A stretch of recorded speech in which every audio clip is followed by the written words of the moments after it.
The number one Korean radio station in the Northwest. Radio Hanguk.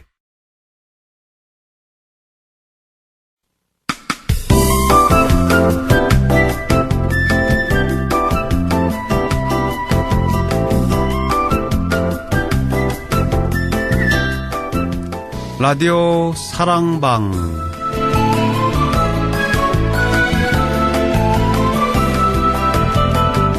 주말의 기방 라디오 사랑방. 오늘은 Hope for Nepal 선교 프로젝트를 추진 중인 DCMI 선교회 임원들과 사랑방 정담을 나누겠습니다.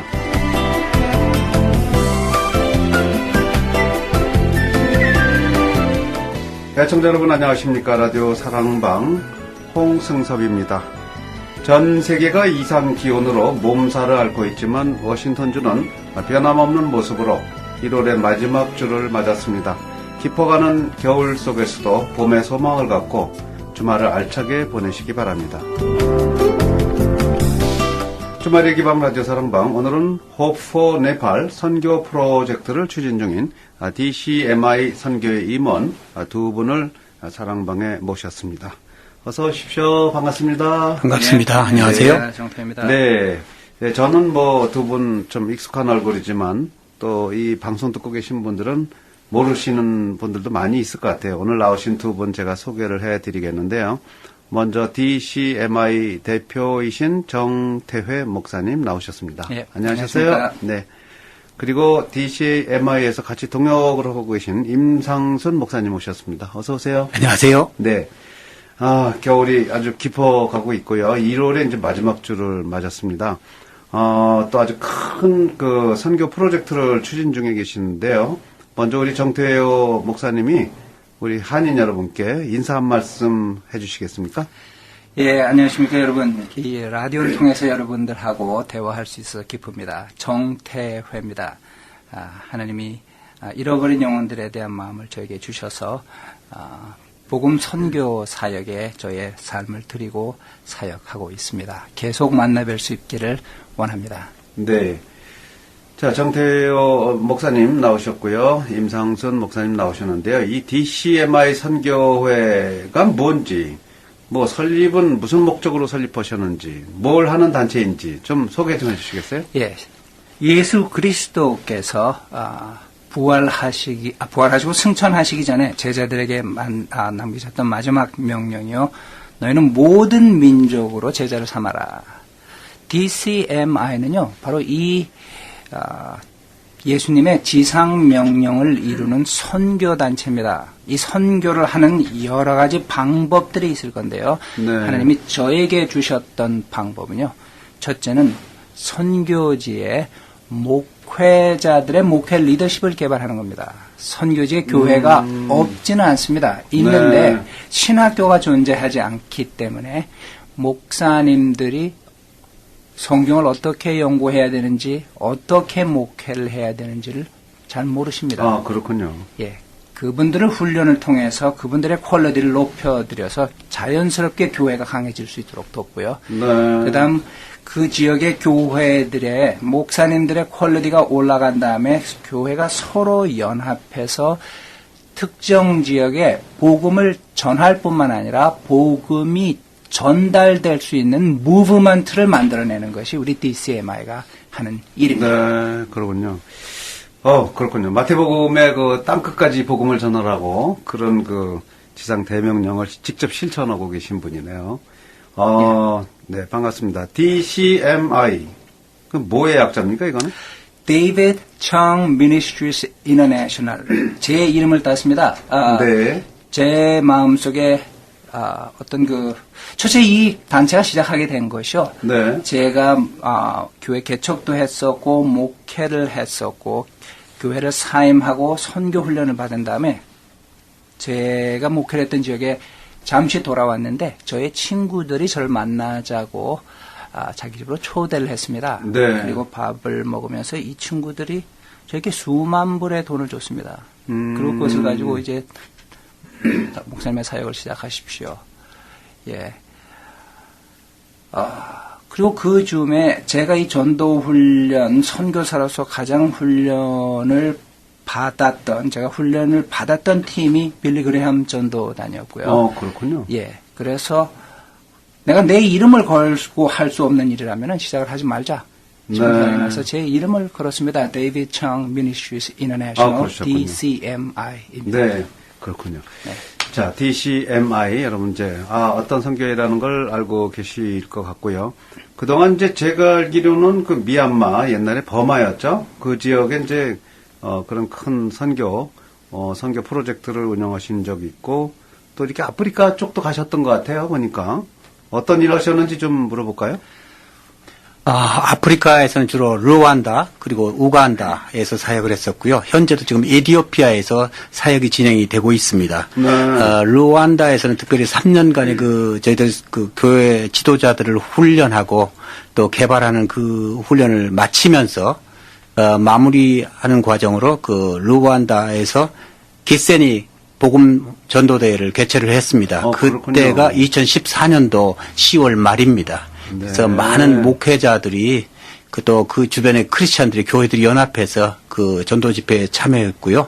네. 좋은 성과들도 있었고 특별히 그때는 미얀마의 또 그렇지만은 아프리카 르완다 그런 아프리카 지역 나라들에 가보면은 여성들과 그다음에 어린아이들이 굉장히 어려운 환경 속에서 살아가고 있습니다. 그렇죠. 특별히 그때의 그 어린이 전도 집회를 같이 병행할 수 있어가지고 네. 많은 어린이들이 나와서 헌신하고 복음을 듣고 하는 그런 광경은 참으로 감격적이었습니다. 그렇군요. 한마디로 그 복음 전도를 위해서 겁이 없이 행동하신 분들이군요, 보니까. 르완다 하면은 인종분교나 종교분쟁이 치열했던 나라 아닙니까, 거기가? 그렇죠. 어떤 나라죠, 거기가 르완다가? 30년 전에 르완다 내에서 내전이 있었습니다.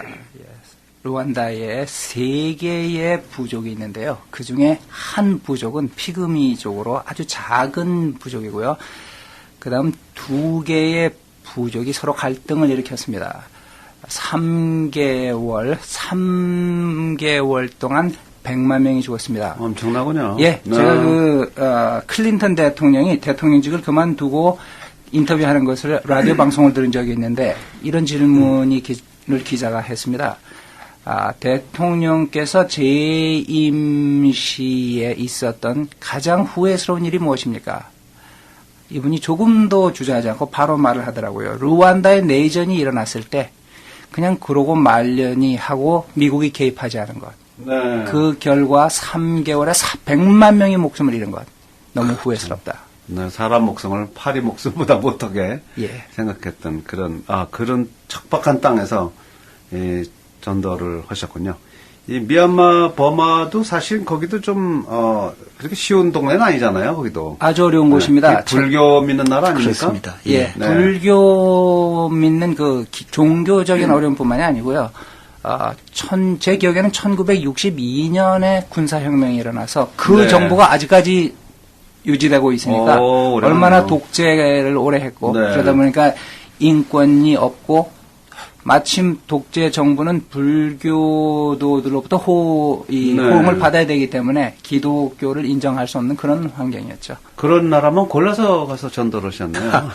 그때 묘하게도 그런 곳만 하나님이 문을 열어주셨습니다. 그 성과가 있다고 보시는지요? 성과 있습니다. 우리 목사님 보시면 어떻습니까? 그때 지금도 인상적이었던 것은 양곤 복음 전도대회를 하면서 그때가 우기가 시작된 철이었습니다. 왜냐하면 보통 건기 때에는 비용이 많이 들기 때문에 그 시설을 임대하려면은 보통 수요가 적은 그때를 활용하다 보니까 이제 우기철이 됐는데 저희들이 비를 주변에 가까운 곳까지는 비가 막 폭풍우가 왔지만 저희가 하는 집회 장소에는 비가 내리지 않았습니다. 그리고 마지막 날 저녁부터 시작을 해가지고 아침까지 폭풍우가 있어가지고 야외 노천 가설물들 다 날아가게 하고 그랬지만 다 복구를 하고 마지막 집회를 할 수 있었어요. 근데 그때 불교 신자 중에 한 분이 그 담당자가 이렇게 얘기를 했다고 하는 것은 참으로 인상적이었습니다. 우리의 신은 당신의 신처럼 이렇게 할 수 없다. 라고 하는 아주 굉장히 감동적인 그런 얘기를 들었습니다. 그렇군요. 매일 밤 3일 동안 했는데 매일 밤 10,000명이 그 미얀마 스타디움을 가득 채운 그런 놀라운 그 일이 있었고요. 3일 동안 한 3만 명이 연인원 3만 명이 동원되는 그런 집회였습니다. 그때의 그 행사를 하면서 그 집회를 하면서 미얀마에서 느낀 것은 TV 방송에 기독교 관련 광고가 나간 것은 유사일의 두 번째라고 그럽니다. 그렇군요. 어떤 선교사님이 그렇게 한 적이 있었고 두 번째로 했고요. 네. 그리고 그 뒤로 저희가 복음 전도 집회를 마치고 나서 유럽에서 다른 팀이 이듬해에 들어가서 또 성공적으로 집회를 했다고 하는 소식을 들었습니다. 좋은 선례를 하나 만들어 주셨네요. 네. 지금 미얀마 말씀이 나왔으니까 제가 보건대는요, 두 가지 면에서 우리가 어떤 굉장한 임팩트를 끼쳤는데요. 네. 첫째는 우리가 전하는 복음, 교회를 경고케 하는 일. 매일 밤 10,000명이 모이고 연 인원 30,000명이 온 것은 그분들의 말에 의하면 미얀마 200년 기독교 역사상 최상의 인파가 모였답니다. 그렇겠죠. 불교 나라에서. 예. 네. 그렇게 함으로써 미얀마의 교회들이 엄청난 힘을 얻었습니다. 네. 굉장히 작은 교회들 서로 크리스찬이 몇 명이 있는가를 통계를 내기도 어려울 정도로 작고 열악한 기독교인들이 같이 모였을 때, 만여 명이 모였을 때 엄청난 자신감과 우리도 할 수 있겠다 얻었습니다. 자신감. 예. 그리고 두 번째는요, 기독교를 핍박만 하고 친불교 쪽에 섰던 미얀마 정부가 워낙 많은 사람들이 모이니까 역시 관심을 가져주더라고요. 그렇군요. 그래서 정부 장관이 참여해서 교통부 장관이 참여해서 이 집회에 오는 버스들의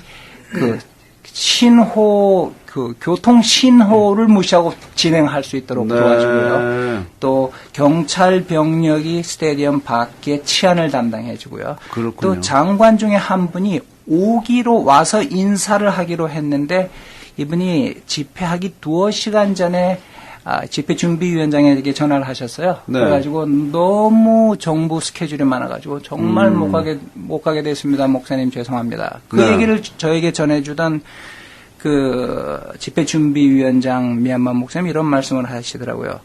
목사님, 이 나라에서 장관이 기독교 목사에게 전화해서 정말 죄송합니다. 도저히 시간을 뺄 수가 없습니다. 이런 말을 한 경험이 없습니다. 그렇군요. 정부가 이렇게 기독교 모임을 후원해 줄 수 있을 때는 이 모임이 significant 하기 때문에 가능한 일입니다. 그래서 굉장히 기뻐했었습니다. 예, 많은 그런 성과가 있고 그래서 또 이 자신감을 얻어서 이번에 이제 네팔 쪽으로 이제 시선을 돌리신 것 같습니다. 근데 이제 허금하는 나라 중에 이 네팔 쪽으로 이제 선교 프로젝트를 준비하시게 된 뭐 동기라면요?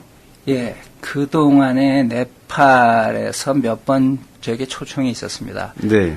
근데 제가 신학교 교수로 일을 하고 있고 또 다른 선교 지역에서 계속 이 선교 프로젝트를 준비 중이었고 진행 중이었고 네. 네팔에 갈 수 있는 시간도 재력도 없었습니다. 그런데 그러고 있던 중에 네팔에 2번 지진이 났죠. 지진이 크게 일어났었죠. 예, 네. 그때 제 마음속에도 지진이 일어났습니다. 이제는 가야 되는구나. 네팔의 교회를 도와야 되는 시대적인 어떤 요청을 들을 수 있었다 그럴까요? 네, 하나님의 때가 왔구나. 예, 네. 그래서 지난 10월에 네팔에 가서 교계 지도자들을 만나고 확실히 그분들의 원하는 필요, 요청을 접수했습니다. 그렇군요. 예. 네. 자, 네팔, 한국 분들은 네팔, 인도 이쪽은 많이 좀 알고는 계신 것 같은데요. 힌두교, 불교 이렇게 나가겠네요. 그렇습니다. 그럼 오히려 힌두교가 그렇게 좀 압도적으로 그 성도들이 많죠. 예, 힌두교가 약 인구의 87%, 이 정도 된다고 제가 들었고요. 와. 불교가 11% 정도 불교가 되고요. 약 10% 네. 밖입니다. 예. 그러면 기독교는 몇 %나 돼요? 물론 정확한 통계는 누가 알겠습니까만은 네. 제가 읽어본 바에 의하면 0.5%에서 많이 잡는 데가 2%, 2.5%까지 잡는 걸 봤는데 그렇게 네. 볼 때 중간선에서 보면 아마 1% 안팎 되지 않을까 싶습니다. 세상에, 그 정도군요. 이제 그런 게 오히려 또 그 지역으로 선교 프로젝트를 이렇게 갖게 되신 동기도 되겠네요. 예. 네. 이 선교 사역에 보면은요. 종종 이런 질문을 제가 받습니다. 목사님, 지금 인공위성이 이렇게 발달하고 인터넷이 이렇게 발달했는데 아직 복음이 전혀 들어가지 않은 곳이 있습니까? 네. 없습니다. 사실은 사우디아라비아에도 복음은 들어갔습니다. 그렇군요. 그런데 그러면 무엇을 기준으로 여기를 미전도지라고 말합니까? 사회학자들의 연구에 의하면요. 어떤 사회 현상이 특정 사회 속에서 일어날 때 인구의 2% 미만이 그 현상을 지지하지 않으면 그 현상은 사회 속에서 사라진답니다. 2% 이상은 돼야 된다는 말씀이에요. 예. 네. 그래서 기독교가 존재하지만 인구의 2% 미만일 경우 스스로 기독교가 자생할 능력이 없습니다. 여기서는요, 이런 곳에서는 외부에서 들어가서 그들을 세워주기 전에는 스스로 기독교가 자생할 능력이 없습니다. 그래서 그렇군요. 우리는 그곳에 들어가기로 결단했습니다. 예, 그렇죠. 1%. 100명이면 한 명이 뭐 기독교를 믿고 있는 그런 폭인데, 무시해도 되는 그런 숫자네요. 그렇죠. 그러니까 그게 어떤 외부에서 가서 도와주지 않으면 일어서지 못한다. 네, 그런 차원에서 이제 네팔 쪽에다가 포커스를 맞추신 것 같습니다. 자, 오늘 네팔 얘기도 들어보고요. 네팔 선교 어떻게 하실 건지도 알아보는 시간 갖도록 하겠고, 또 이제 공연 행사를 준비하고 계시는데요. 그것도 알아보는 시간 갖도록 하겠습니다. 오늘은 Hope for Nepal, 네팔의 소망을 이런 선교 프로젝트를 추진 중인 DCMI 선교회 임원 두 분 사랑방에 나와 계십니다. DCMI 대표이시죠. 전 타코마 페이스 신학교 교수이신 정태희 박사님, 그리고 DCMI 동역자이십니다. 임상순 목사님 함께하고 계십니다. 전하는 말씀 듣고 다시 돌아오겠습니다. FDA에서 인정한 최첨단 로봇 레이저와 무중력 감압 치료를 구비한 리누드 OK 카이로프랙틱 클리닉에서 고통 없이 통증을 해결해드리겠습니다. 주저하지 마십시오. 교통사고도 OK, 척추 교정도 OK, 마사지 치료도 OK. 병을 키우지 마시고 OK 척추신경에서 해결하세요. 교통사고 각종 통증 치료 전문 리누드 OK 척추신경 클리닉 425-582-9951번 데니얼킴 원장에게 전화 주십시오. 425-582-9951 리누드 OK 척추신경 클리닉. 경림씨 소문 들으셨어요? 아니 무슨 소문이요? 한식 전문 맛있는 집 소문난 집이요. 아니 아직도 막 못 보신 분들이 계세요? 진짜 진작에 소문 듣고 갔다 왔죠. 아유 경림씨는 야우 어떤 메뉴가 가장 맛있던가요? 일단 밑반찬부터 시작해서요 다 맛있어요. 아니 얼마나 갔으면 그걸 다 아세요? 아유 소문난 집 문지방이 그냥 다 달았겠네.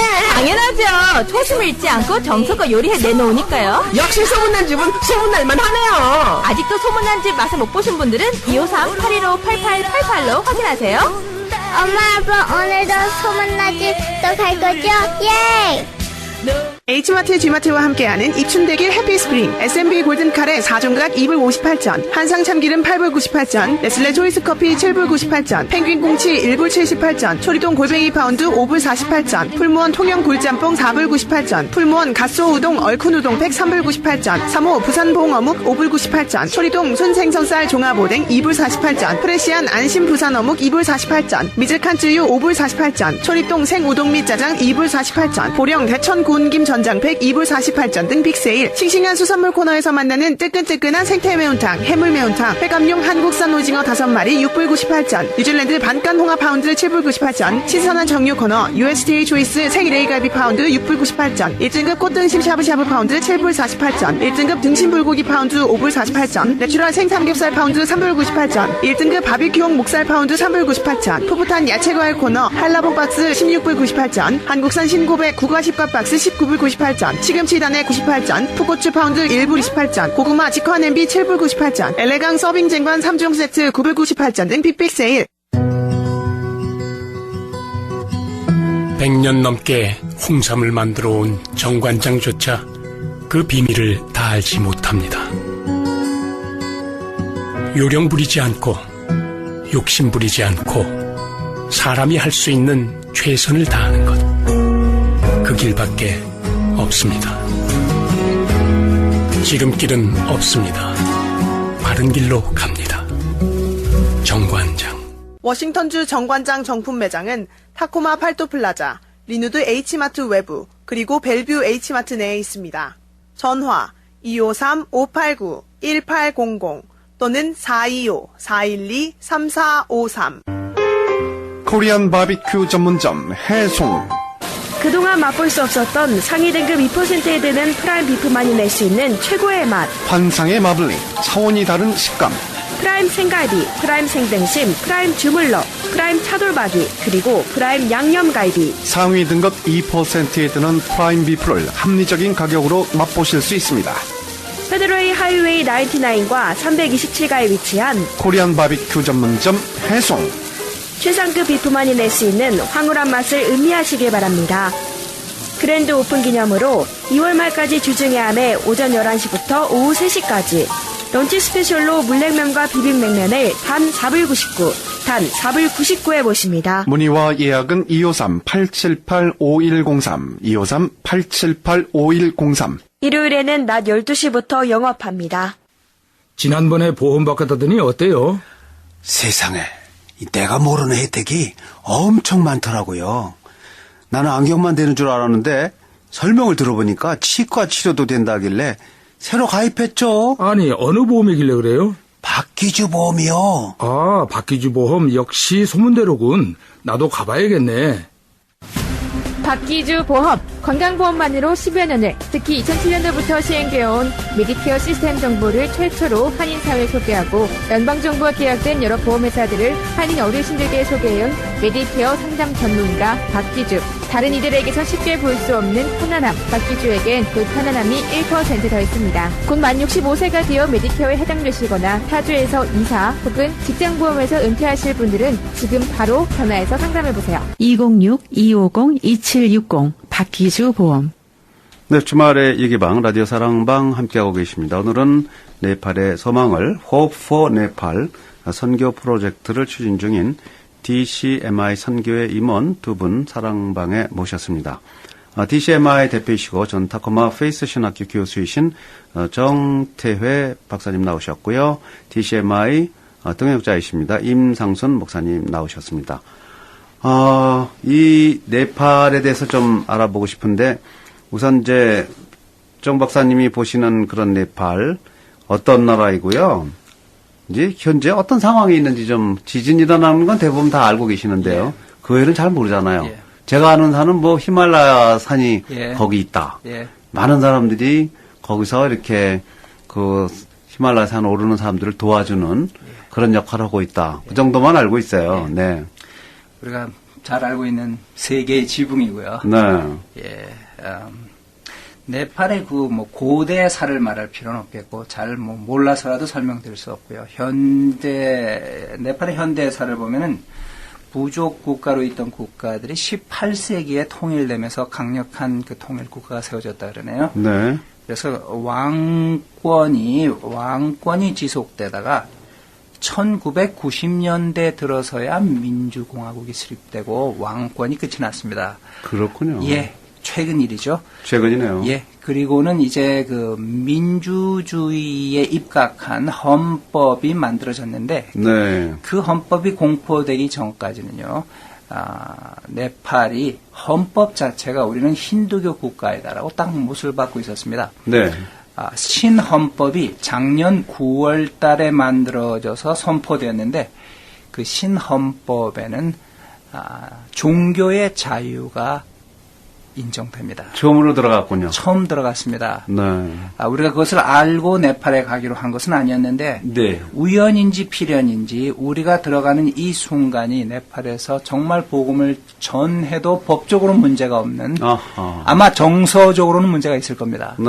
그러나 법적으로 문제가 없는 이 시기에 들어가게 됐고요. 그렇게 길을 열어주셨군요. 예. 네. 예. 그리고 지금 현재 이 나라가 당하고 있는 어려움은 이 종교의 자유를 포함한 여러 가지 신헌법이 개런티하고 있는 내용이 아마 인도가 복원되는 네팔이 인도의 영향력으로부터 탈출하고자 한다라는 이런 모습이 보였는지 지금 인도가 네팔을 경제적으로 제재하기 시작했습니다. 그렇군요. 네팔 사람들은 지금 거의 전쟁이 난 것 같은 같을 정도로 전쟁이 났다라고 느낄 수 있을 정도로 경제 제재 속에서 기름난, 식량난, 네. 의류난 엄청난 고통 속에 살고 있습니다. 그렇군요. 자, 그렇게 이제 우리가 볼 땐 뭐 네팔 사람과 인도 사람 거의 구별하기 좀 어려운데 같은 민족은 아닐까 하는 그런 생각도 있는데. 민족으로 따지자면요. 우리 한국 사람들은 한민족, 네. 한국과의 민족 하나입니다. 그죠. 그래서 사실 민족을 이야기하는 민족에 대한 이해가 많지 않은데요. 네팔만 하더라도요. 한 나라인데 125개의 인종으로 구성되어 있습니다. 대단하군요. 125개의 언어가 있고 125개의 컬처가 있습니다. 예. 아유, 복잡다단한 그런 나라고요. 예. 자, 뭐 그 나라에서 이제 힌두교가 지배적인 나라에서 이 기독교를 전파하고자 하시는, 그런데 이제 그냥 단순히 대회를 하나 여는 게 아니고 기독교 목회자들을 양성해서 또 교회끼리 서로 연합해 갖고 또 이렇게 자생적으로 클 수 있도록 그런 터전을 만들어 주시는 그런 아주 중요한 역할을 하고 계십니다. 기독교에 대한 저항은 막상 뭐 들어가 보셔야 알겠지만 저항이 좀 있지 않을까 하는 생각도 있는데 어때요? 힌두교 국가에서 선교 사역 자체를 진행하다 보면은 네. 그런 것은 늘 저희가 준비를 하고 우리가 또 뭐 어떤 것을 예측할 수는 없지만 그런 있을 수 있다는 가정하에서 그 현지에 들어가게 됩니다. 네, 목숨도 거셨습니까? 그렇습니다. 네. 사실 기독교의 본질 때문에 저항과 핍박은 필수적입니다. 그렇죠. 왜냐면요, 기독교는 독점적인 네. 진리를 말하고 있습니다. 그렇죠. 기독교가 폭 넓었으면 상당히 저항이 덜할 겁니다. 네. 예,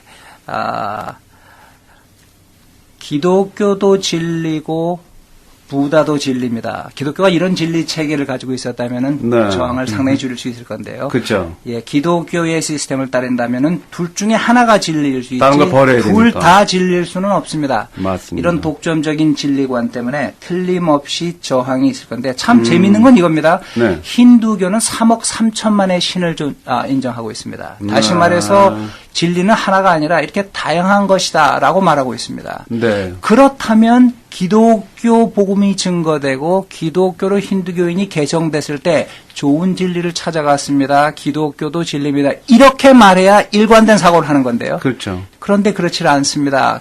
잘못됐습니다 하고 화를 내고 핍박을 가합니다. 다시 말해서 자신들이 겉으로는 폭넓은 진리를 말하는 것 같지만 사실은 힌두교 역시 독점적인 진리를 말하고 있죠. 자기네 종교를 주장하는 거죠. 진리라는 그것 자체는요. 그 본질 자체가 독점적입니다.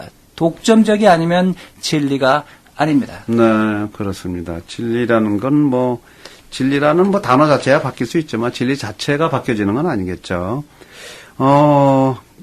이렇게 이제 대형 프로젝트, 선교 프로젝트를 준비하시다 보면 아무래도 소요 예산이 많이 들 것이고 그렇게 되면 그런 거를 어떻게 마련하시는지 좀 여쭤보고 싶어요. 하나님이 주시는데요. 네. 예. 하나님이 항상 주실 때 사람들 통해 주셨습니다. 네. 첫째는 우리 자신이 헌신하고요. 또 같은 마음, 같은 뜻을 가지고 있는 그리스도인들이 또 주시고요. 네. 교회들이 참여해 주시고요. 경우에 따라서는 크리스찬이 아니신 분들도 내가 좋은 일에 동참하겠다 하고 후원을 해 주시는 경우가 있습니다. 그렇군요. 네. 자, 그런 프로젝트에 많은 분들이 좀 동참을 해주시면 좋겠다. 소요 예산은 얼마 정도로 잡고 계십니까? 이번 이 모임이요, 예산을 잡기가 가장 어려웠습니다. 네. 왜 그러냐 하면은, 지금 현재, 금방 제가 말씀드렸다시피, 그 나라의 경제 대란을 겪고 있어요. 네. 지금 물가가 영원한 물가는 아닙니다. 그렇겠네요. 어쨌든 지금 당장 우리가 2월 달에 들어가서 처음 시작하는 이 목회자 세미나가요. 100여 명의 목사님들을 카트만두에서 엄선해서 모시는데 나흘간 그 세미나에 들어가는 경비가 4,000불입니다. 네. 그리고 목회자 세미나 이외에 그 지역 교회들에서 우리가 하는 집회에 들어가는 경비가 약 최소 2,000불에서 최대 4,000불까지 되지 않을까 싶고요. 네. 우리가 이런 프로젝트를 앞으로